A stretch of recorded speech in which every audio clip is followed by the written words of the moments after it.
Good afternoon. I am Chris Phillips. Thank you so much for joining us here today. Today, we're going to be here to talk about transforming teaching and learning with Samsung IFP displays. It's a great topic. I'm glad you guys are here to talk to us today about it. And we've got a cast of wonderful speakers here to tell you more about what Samsung has to offer in IFPs. But before we get started, I do want to kind of show you a little bit about this platform if you've never been on it before. We will be taking live questions throughout this entire broadcast. So if at any point during the presentation you have a question, you can go ahead and ask a question by entering the question into the box that I just highlighted. Peter or one of the speakers will see the question and get those questions out to Micah as he's kind of going through the presentation. So do not hesitate to reach out to us and ask any questions about this. We want to make it as interactive as possible. But since we have a lot to go over, I'm going to jump right into this. I'm going to kind of throw things over to Peter to get us started. Peter, how's it going? Great. Thanks so much, Chris. And thank you to everyone who joined. Really appreciate your time today and totally agree with Chris. Really excited about our new WAD offering. Have a true expert here today to take you through everything. Dr. Micah Shippey, our Director of Education Solutions for Samsung Display. As Chris mentioned, I will be helping facilitate the Q&A today. So again, as he mentioned, please do feel free to put any questions in that Q&A box, and I will do my absolute best to make sure we're fielding all of those to Micah, either throughout the presentation or we'll be sure to save some time at the end to get all the questions answered as well. So without further ado, over to you, Micah. Great. Thank you, Peter. Thank you, everyone, for taking your time out of your busy week to help me in this go through this presentation. As a director at Samsung, I can't help but express our gratitude towards each of you, to D&H for this opportunity, and to each of you individual partners for all the work that you do. We need you. We wouldn't be here without you, so thank you so much. As Peter and team referenced, we're going to be speaking about the interactive display at Samsung, and we want to get you excited. We want you to know what we're doing right now, but also I'm going to share with you what we're doing for the future. You've seen with our mobile team a launch of things like Galaxy AI. We've got a lot going on that I think is really going to change education in a positive way, because we're building that change on amplifying good instructional practice in the classroom. So you may have noticed my instructional practice and my pedagogy and my teaching speak. It's because I come directly out of the classroom. I taught for 22 years as a middle school teacher. At the same time, I taught at Syracuse University, Lemoyne College, and several online universities housed here in my home in upstate New York. I had the opportunity to work simultaneously with organizations like Google, Oculus, before they were purchased by Meta, and of course the Google Earth team as well, which is different than the Google education team. So I have this big tech mentality of how big tech is associated with what we're doing in the classroom on a regular basis. And so I'm excited to work with one of the largest brands on the planet, fifth biggest brand on the planet, it turns out, to amplify good instructional practice and to bring these tools to classrooms, which in effect increases learning for our children, which we believe is the key to their success in the future. So here's some things that, if you needed it, helps you feel more confident about Samsung. We've been here a long time. We're going to be here a while. We're a large company that is investing in staying number one in many different areas, specifically in display. Getting to number one is one thing, but like you can see in our global signage statistic, being number one for 14 years is another task in and of itself. So we're very proud of these numbers at Samsung, and we look forward to retaining those.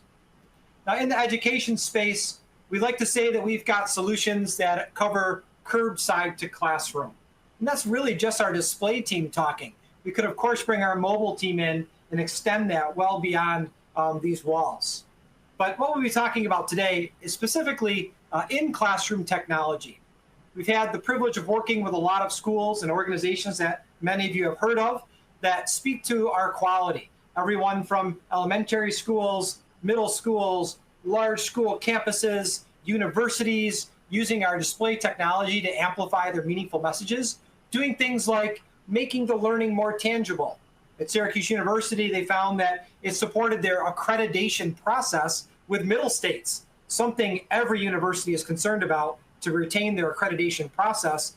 They're saying our digital signage helped their students to see what the future was like by viewing alumni, see what's happening with their peers, seeing course content, and raising their overall academic experience. Now think about that, brought down into the K-12 environment as well. And that's what we've been doing by working with some of the top 100 schools in the United States, everywhere from LA, Hawaii, to New York City and beyond. Our Solve for Tomorrow, a program I'd be remiss without mentioning it. This program, when I joined Samsung over 2 years ago, I had never heard of Solve for Tomorrow. And the more I learned about it, the more I'm excited to evangelize it. It's completely philanthropic. It is not attached to our sales team, but it's a way to help schools know that we're really invested. Every year, Samsung spends $2 million in the United States in a public school grade 6 through 12 contest where millions of dollars of prizes are given out at every level, from local wins, regional wins, to national wins. It's a really amazing program. If you'd like to know more about this and anything else I'm speaking with you about today, please don't hesitate to reach out at the end of the webinar. Our sales team extends across the United States, led by our West Director, Brian Mahalik, who comes from us from a major competitor, and Angela Fryer, the Director of the East. Both Brian and Angela lead this team of key account managers or account executives across the U.S. to help amplify what you're doing in your local areas. So this is quite a large sales team, we believe, to help support you. And this sales team is even further augmented by my team, the solutions team. So my team is made up of myself, a senior technical manager, John McAndrews, and 6 instructional coaches across the United States who are tasked with supporting the pre-sale process with our account executives and with you. And in the post-sale process, going into schools, training teachers on how to most effectively leverage our technology to amplify good instructional practice so that we can make sure that the adoption of our tech is taking place. Because you and I both know if our technology is being adopted and used in the classroom, when it comes to that refresh cycle, they're going to come back to the two of us and purchase even more. So this is an important part of our strategy in education. In June, we officially launched our Google EDLA Android Interactive model. And perhaps you've heard about this. EDLA is the latest buzzword in education. I want to talk to you a little about the journey, and then a little bit more about EDLA, and then some of the cool stuff we're doing that I think is a real game changer and differentiator in education. We know that classroom technology has gone from projectors to whiteboards to interactive, and now we have EDLA. We have many schools that don't follow this process, that are going from projectors right into interactive. They're not using any interactive projection at all. So this isn't really a linear process. It's more a way to look at the marketplace in general. We initially launched a Android or a Tizen tablet called our WMB series. It had the white frame around it. That was very WYSIWYG. Pick up the pen and start writing. We were very excited about the low adoption curve on that technology and felt that that met some needs, specifically simple projector replacement. But we also, in understanding the marketplace, have come to terms with the fact that there's certain expectations of this very mature interactive display market. And those expectations include look, feel, and workflows.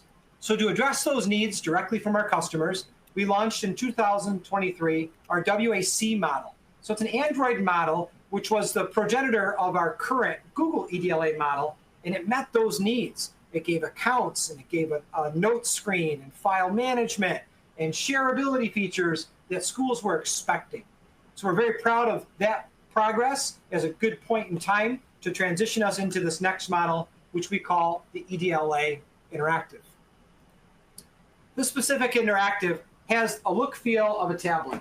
I have sitting here my Samsung tablet. So imagine a Samsung tablet with the same look and feel like you see behind me on this wall. The gesturing is similar. When I pull down, the pull down is going to give you a gesture similar to what you feel on a tablet. Similar volume controls, brightness controls, share screen controls. Same thing with a pull up from the middle. It's going to give me my apps and applications that I expect. Now, Google EDLA means it gets us to the Google Play Store officially. For years, some competitors were sideloading Google Chrome illegally onto their Android tablets. Google sent out many cease and desists and made sure the marketplace understood that's not how they operate. With the Google EDLA market, Google has made it more clear to us how to help those schools that are using Google, but not limited to Google. Why do we make this play? Well, you and I have been in this industry for quite a while. 13 years ago, when I got my first Chromebook in my hands, as a classroom teacher, I looked at it and said, I can't do anything with this Chromebook. This is useless. This will never take off. Boy, was I wrong. Since then, all of us need to pay attention when Google starts to identify how formatting and screens are going to look, remembering that Chromebook experience. So here on Google EDLA, we have a certification process where Google says, this is official how an Android interactive display can communicate and work with the Google Play Store. Now, we have plenty of schools that are Microsoft schools, and they need us to unpack this even further. And they say, we're not really interested in Google. We're much more interested in working with our OneDrive, with our Microsoft tools. And sure enough, this is perfect. We can upload the Microsoft Edge browser. We can upload the Microsoft suite of tools quite easily because we have access to the Google Play Store. So those workflows and functions that non-Google schools are concerned about, we can achieve those as well, largely because of the Google Play Store and the Android stack that this whole thing is built on. Now, as I mentioned earlier, schools have things that they're accustomed to. They want these tools to work a certain way. And so we built this with that very intentionally. We have an infinite canvas, image and text recognition, tools and widget, math things, split screen, sticky notes, apps. These are things that schools have been using in their former interactive displays that they expect to see in the current ones. Now, one thing we've been hypersensitive to is some of our competitors build incredibly robust software for a user to go inside of and use. And we have found through our market research that a very small percentage of that software is really being used by end users in the classroom. So we decided to simplify and build these tools as in-the-moment tools meant to amplify instructional practice. I'll show you an example of that in a minute, but think of it this way. If I use Google Slides, I want to use Google Slides. I don't want to import them into something else that makes me use that software instead. That's an extra step, an extra click, if you will, that I don't need to do. So we've used that platform mentality as we've built out our Google EDLA model as well. Additionally, we noticed that casting student work, student artifacts, student images that they're creating, casting them to the front of the room through permission and control of the teacher is an important part of the learning process. So we can cast up to 9 student devices at once with 50 in the queue. What's cooler, though, in my opinion, is now a teacher can actually broadcast. I think as a classroom teacher, I found the second most common parent request, often in the form of individual education plans called IEPs, was my child needs a front row seat. Incredibly common. Here with broadcasting, we have the ability to take what's on the screen and send it to the student Chromebooks.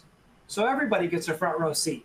Helps us in achieving that desire for front row access to the classroom content.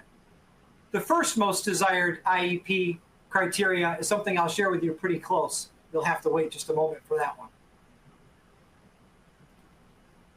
We know that at Samsung, education is changing because the world is changing. A colleague of mine, he goes by No App for Pedagogy, just created this image, and I think it's fantastic. We can't just go to a classroom and drop technology in and assume learning will change. The teacher strategy will change. I belong to a school that 25 years ago was proud to be the first one-to-one Microsoft PC school in the United States. And all the teachers complained they had no professional development, no meaningful understanding about integrating the technology in the classroom, and these laptops were door stoppers. What a shame, right? So we know that the instructional practice needs that training in professional development. That's why a team like mine that I'm incredibly proud of is really important. We come from education. We're all educators. We're authors. We've got a bookshelf here full of books written by my team. They're keynote speakers. They've opened things like ISTE and Q, TCEA, FETC. were frequent flyers in those places and have been speakers for years, well before our Samsung time. So bringing those kind of insiders in helped to change this world to where it's not just dropping technology in a room, but actually shifting. What's also important about this is that we need to understand that there are multiple shifts that either cause education to change by choice or by force. We know that my little librarian icon here, does that look like a librarian? I think it does. She looks like she's telling me to be quiet. It does. So I see it. Yeah, you see it? Yeah. So she represents that classical instructional practice. And then we look at this mask that some of us just cringe to see it, and that is my COVID representation. COVID forced change in education. Like COVID, in my belief, AI is forcing change in education. Things that we can't ignore. We can't ignore the classical teacher pedagogy, things that work in a classroom. We can't ignore a need to be prepared for hybrid, and we can't ignore future technology's impact on our instructional practice. However, we know, one of my favorite charts here, when we start to pull things away from this chart, success starts to go away. I remember I taught American history for 22 years, and the first 18, it was the first half of history, but up to the Civil War. I had the knowledge down, and then I was voluntold I had to teach something brand new. That caused me to have anxiety. I know that many teachers, when they went into COVID, they didn't feel prepared with hybrid technologies. They felt that they didn't have the skills to use them. They were frustrated. In our classroom environments, when our technology is not keeping up with us, which is one of our key points here, there's a sense of limitation. And when we're not trained with those skills, we don't have the motivation because we don't feel that we have the ability to be successful, and apathy sets in. This is where a full classroom solution that includes not only the hardware, the software, but also the training comes in. And that's something that we have at Samsung, I would argue, in the most unique and most powerful way. In terms of new technologies, at InfoComm 2024, we launched our new AI class assistant. I shouldn't say launch. We announced it. It's launching in January.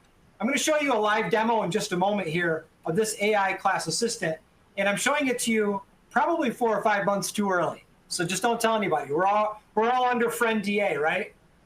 No, just me? No, I'm with you. I'm not going to tell a soul once we leave. Don't tell anybody. No, I'm just teasing. We want you to be excited about what we're doing. I shared this, I can't mention where, but I shared it at top 10 school districts across the United States. The leadership, the teachers, they're all very excited. And I think really the best way to conceptualize it is through a live demo. So let me go ahead and switch over to my screen. So I have a screen behind me. I'm actually going to do a little screen share using that broadcasting feature. So I'm broadcasting this screen. If you watch me flick here, you'll see it appear on my screen. I'm broadcasting this screen to my PC, and I'm sharing it with you through my OBS software. So here's that look feel I was talking about. Now, what I'm going to do here is I'm going to launch the AI class assistant right now. And I've intentionally set it up with a slide deck on the right-hand side because I really want to cast a vision for what does this look like in a classroom. Now, realistically, I'll use my mouse. I can go over here and do it this way, but I'm going to use my mouse so I can keep eye contact with you. So here with my mouse, I can slide it over. I could hide the AI class assistant, but I think to really cast a vision of it, I want to keep it open on the side so you can see how it works. So basically, a classroom teacher has slide decks that they've been using for a million years. Their instructional narrative is tight. They're like, I want to use my amphibious wonders of the world, ambitiously. I want to use them, and I'm going to use this deck. Kind of cool, right? So we want teachers to feel like, keep using what you're using. This is just Google Slides. Use your Google Slides. Don't feel like you need to build a new presentation. Then over on the left here is our Samsung AI class assistant. Now I'm going to demo it for you live. And those of you who have been in many of these tech calls before, you know the saying, what could go wrong? It's a live demo, so bear with me. I'm going to launch my transcript using my remote here. You'll see in my hand, I'm actually using Merlin Minds. We have a partnership with Merlin Minds. I'm using their remote and their microphone really only right now. I'll show you how we use more of their software package in a moment, but we're talking about 2 AI products, Samsung, which is in front of you, and Merlin, which I'll show activated in just a moment. For now, we trust Merlin because Merlin is a company that has spent a significant amount of time making sure that FERPA and COPA compliance is achieved with their AI product. And that's digital student safety and privacy. That's critical. That will block you right out of schools if you have not achieved that. So we're trusting them, and we've appreciated their partnership. Now, let's go ahead and get going on this demo. I'm going to talk about frogs because it's related to my slide deck. Frogs and toads are different forms of amphibians. They come in all shapes and sizes and can be found all over the world in many, many different places. Frogs and toads like to make sure that they have water in their environment so that they can survive. Their habitat is critical. I'm not sure if there are frogs here in Syracuse, New York, where I live, the center of the universe, but I'm sure there's a whole bunch of salamanders. So, salamanders, yeah, there you go. So what I did here is I did a voice typing. And we all know when you do voice typing, like on your phone, it's not super clean. So we rely on our phone software to clean it up with grammar corrections. But we're going to take it to the next level with our AI model. I'm going to generate live for you right now when I click on class summary, or I'll do it right here. I want you to see that I'm doing this live. I'll click class summary. It's going to generate a list. This is a summary, a meaningful summary of the notes of what I just talked about. Look how things are unpacked. It's much more detail, it's much more depth. This achieves the #1 goal of student individual education plans we call copy of notes. Now, many of us at university or in high school received copy of notes in the form of a slide deck with 3 boxes and 12 lines next to it you were supposed to fill in. I don't know about you, but I never found that to be incredibly effective. Here is an instructional narrative that's specific for the learner. I asked our developers to make this structured in a way that looked like an academic article because we also wanted to appeal to higher ed, and we want our K-12 students to be thinking about their future in higher education. So this looks like a journal article, one that I wrote years ago for Syracuse University. They removed my name and added a fictitious name there. But keywords, that's in something that's very important for instructional practice, for content vocabulary. We've got titles or subtitles written, and then below them, content unpacked. Now, for a classroom teacher, that's really not good enough. For a classroom teacher, there's a lot more here necessary. For example, when I click quiz, I want to do a knowledge check. Ready for a pop quiz right now. Right now. Boom. Right now. And this is important because knowledge checks or pop quizzes, doesn't that give you like the shivers when you hear pop quiz? A knowledge check is a formative assessment. It's to check what we know right now. Summative assessment is go home and write an essay. And that's the bad side of AI, right? We don't know who's writing the essay. But here we can use AI like a superpower to help us authentically assess the classroom.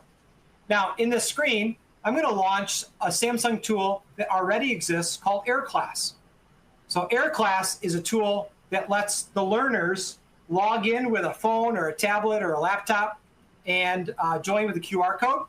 When they enter, it will open up a bubble over the top. So this will work over anything on the screen. It's an overlay tool. We're using it with our class assistant. I'll do a quiz. I'll say to my students, number 4, are there any frogs in New York? They'll answer. I'll hit finish. And if they all answer incorrectly when this poll is filled in, as a teacher, I know I have a problem or a learning gap, then I need to go back and unpack some more. So in this case, I would go back to my transcript, and I'm going to do even more. And I can continue to talk about frogs and amphibians in Syracuse and generate a new class summary.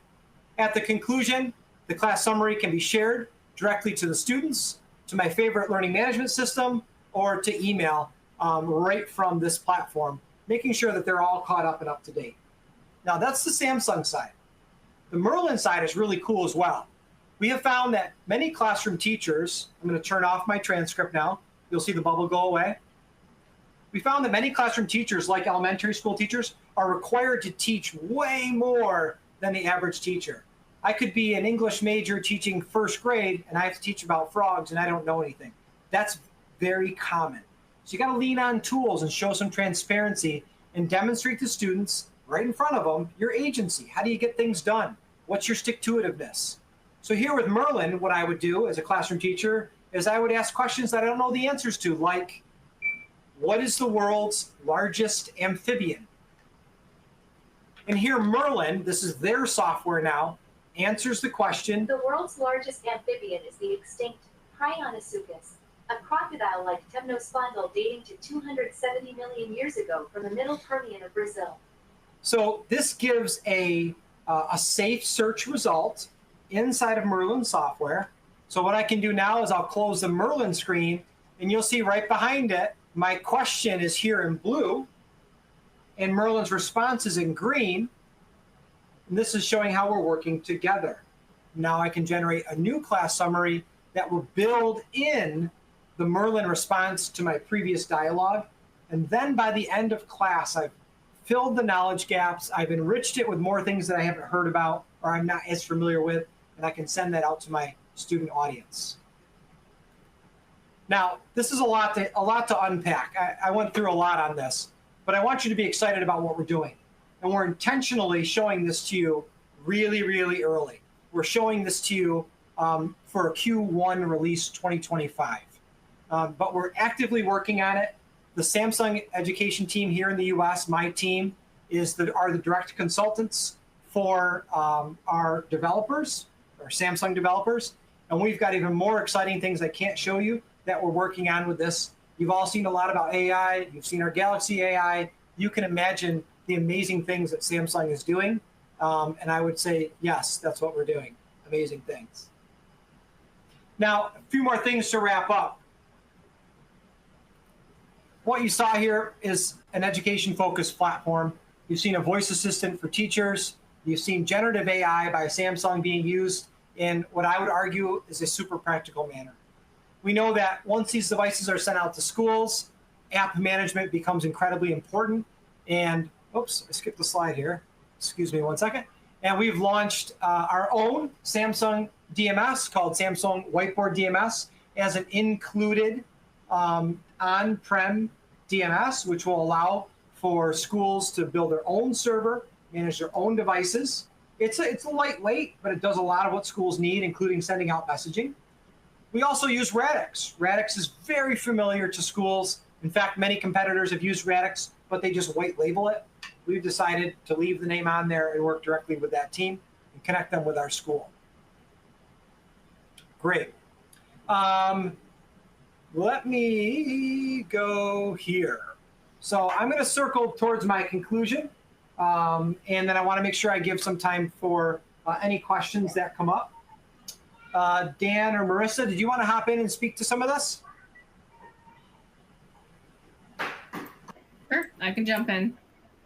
So DNH is excited to announce we are doing a $20,000 credit for the first 2 customers that purchase 100 or more of the interactive displays. It can be any of the WAC series or the WAD.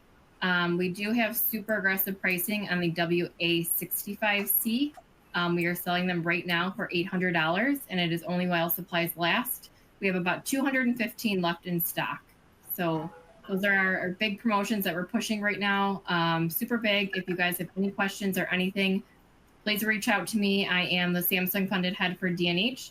You can reach me at the Samsung display at dnh.com alias.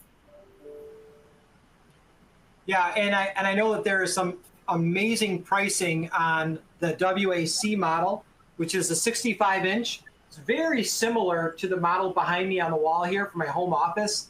I think it's fantastic for conference rooms, for collaborative spaces, especially that size. Has HDMI out, they both do.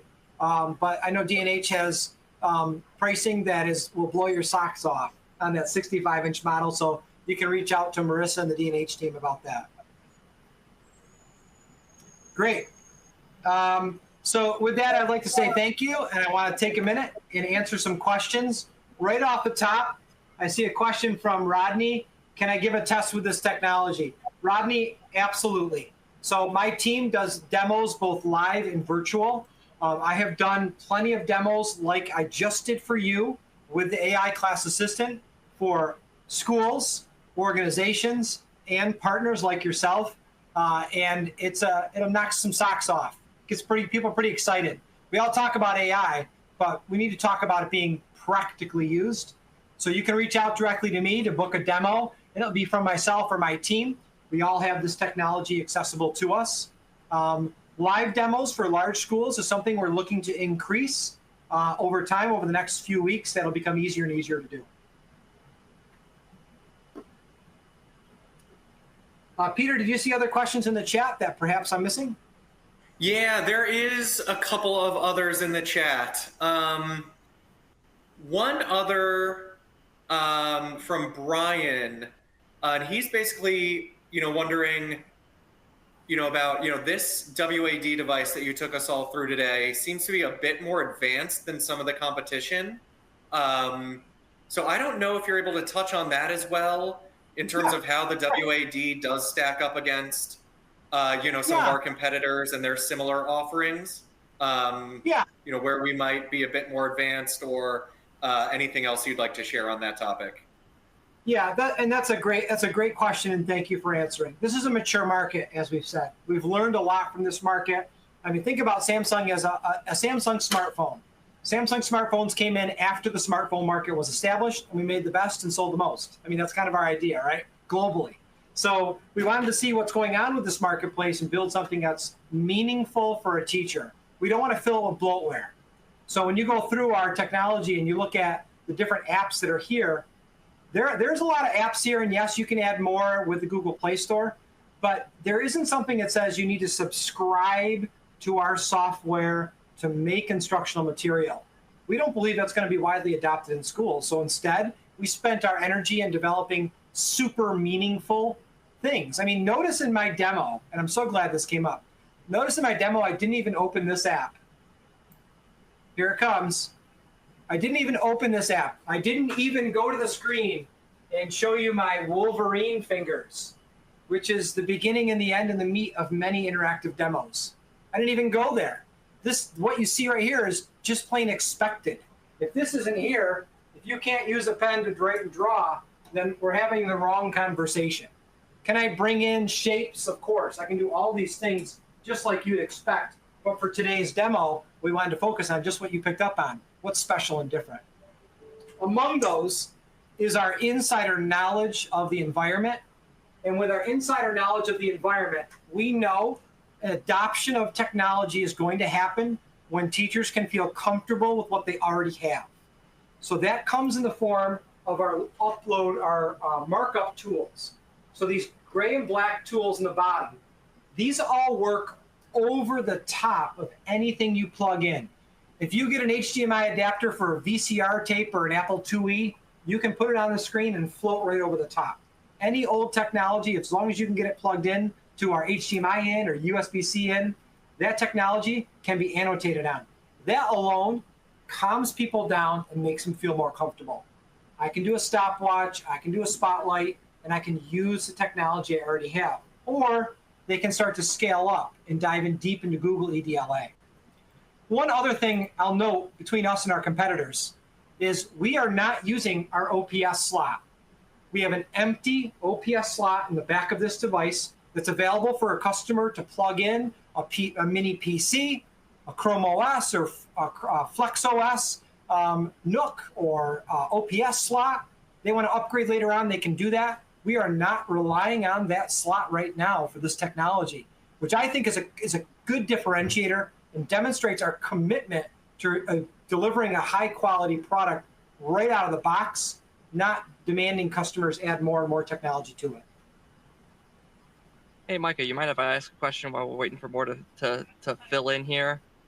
Please. The software that you showed during that demo, is that available out of the box on the Samsung IFP you're demoing, or what kind of cost is that? Great question. So we are currently in the middle of our go-to-market strategy. Look, just to be honest with you, it's not only being developed, but we're also developing the go-to-market strategy at the exact same time.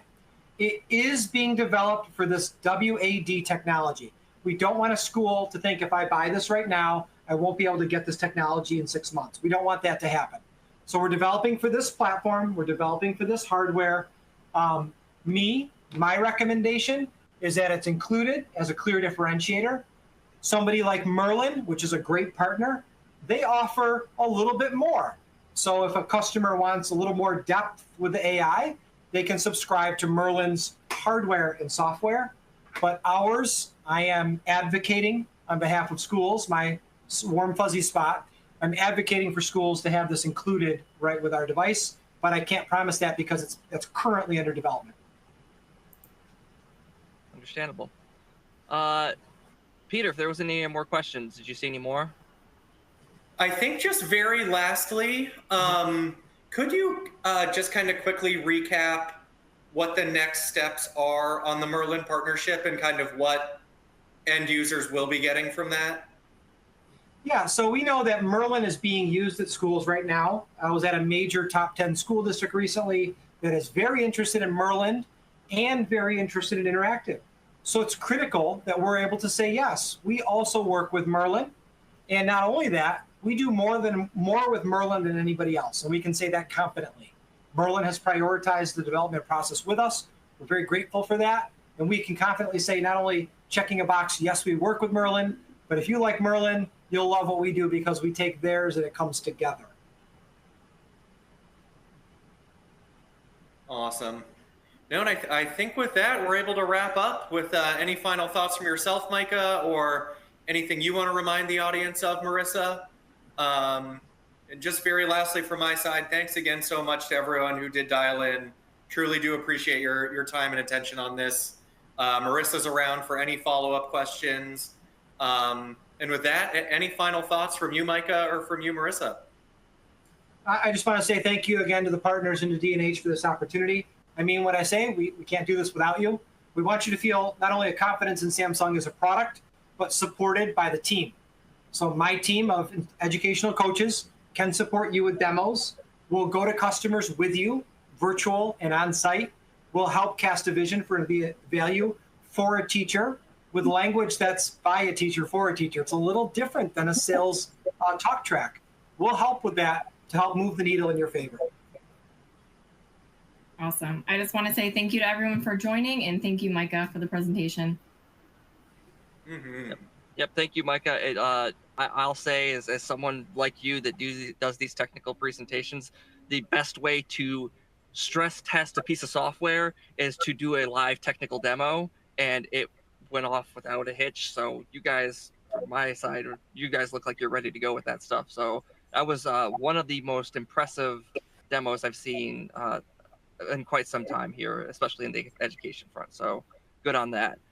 Thank you, Peter, Micah, so much for your time here today. If you guys missed any of this broadcast and you want to rewatch it, or you have someone else you want to send to this broadcast, it will be available on demand early next week. We'll be sending emails out to you guys on the email you registered with when that broadcast is available. But if that's without any more questions or anything, I think we're gonna head on out. If you have any direct D&H questions around Samsung displays, you can email us at samsungdisplay@dnh.com. That's samsungdisplay@dnh.com to reach out to our specialists there. But thank you so much for joining us, and I hope you guys have a wonderful afternoon.